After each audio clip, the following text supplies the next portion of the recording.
Student, आज हम Sanskrit book lesson 2 Sanskrit शब्द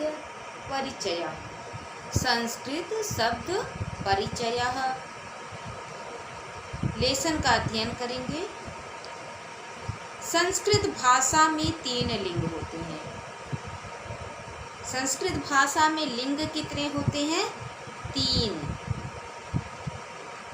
पुल्लिंग, स्त्रीलिंग, नपुंसकलिंग।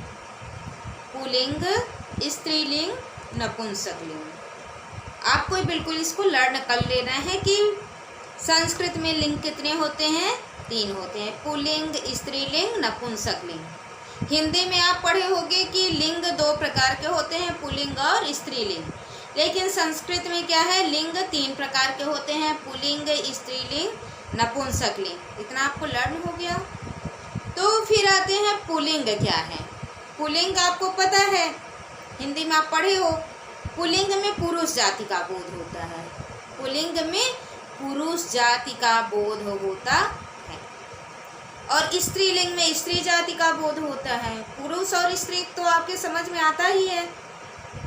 स्त्रीलिंग में स्त्री जाति जैसे होती है छात्रा, अध्यापिका, ये सब क्या होती है?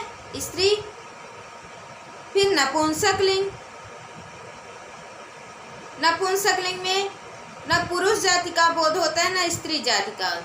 जैसे निर्जीव वस्तुएं होती हैं, कलम, पुस्तक, पुष्प, ये सब क्या होता है?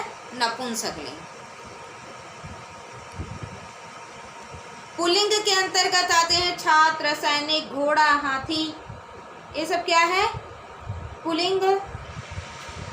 अब हम थोड़ा एग्जाम्पल देखते हैं पुल्लिंग शब्द में। एग्जाम्पल क्या हो सकता है? छात्रः, छात्रः, छात्रः मीन्स होता है एक छात्र। छात्र क्या हुआ? पुल्लिंग हुआ। सैनिकः, सैनिकः एक सैनिक, एक सैनिक। अश्वः, अश्व मीन्स क्या होता है? घोड़ा। अश्व मीन्स घोड़ा।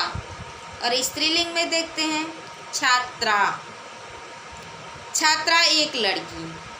अध्यापिका एक शिक्षिका, एक लेडी टीचर। माला स्त्रीलिंग है। माला जो लोग गले में पहनते हैं वो क्या है? स्त्रीलिंग है। नपुंसकलिंग में है कलमम, कलमम कलम, पेन। पुस्तकम पुस्तक, जिसको आप किताब बोलते हो, पुस्तकम पुस्तक। पुष्पम, पुष्पम, पुष्पम मीन्स होता है पुष्प, फूल। फिर हम आते हैं लिंग की तरह। संस्कृत में वचन कितने प्रकार के होते हैं? 3 प्रकार के। लिंग भी 3 होते हैं, वचन भी 3 होते हैं। किसमें? संस्कृत में। संस्कृत में वचन 3 प्रकार के होते हैं। फर्स्ट एक वचन, एक वचन, 2 वचन, बहुवचन। एक वचन, द्विवचन, बहुवचन। एक वचन जो एक वस्तु का बोध कराए। एक वचन का मतलब क्या? जो एक वस्तु का बोध कराए उसको क्या कहते हैं? एक वचन। और द्विवचन जो 2 वस्तुओं का बोध कराए। द्वि मीन्स 2, 2 वस्तुओं का जो बोध कराए उसको क्या कहते हैं? द्विवचन। बहुवचन 2 से अधिक, 2 से अधिक वस्तुओं का जो बोध कराए। बहु मीन्स बहुत, 2 से अधिक वस्तुएं हो गई तो बहुत। 2 से अधिक वस्तुओं का जो बोध कराए उसको हम बहुवचन कहते हैं। जैसे छात्र, आपका रूप चलता है, बताया ना कि वचन 3 होते हैं। तो जैसे छात्र है तो उसका 3 वचन होगा। एक छात्र के लिए अलग रूप, 2 छात्र के लिए अलग शब्द होगा और 3 या 3 से अधिक छात्र के लिए अलग शब्द होगा।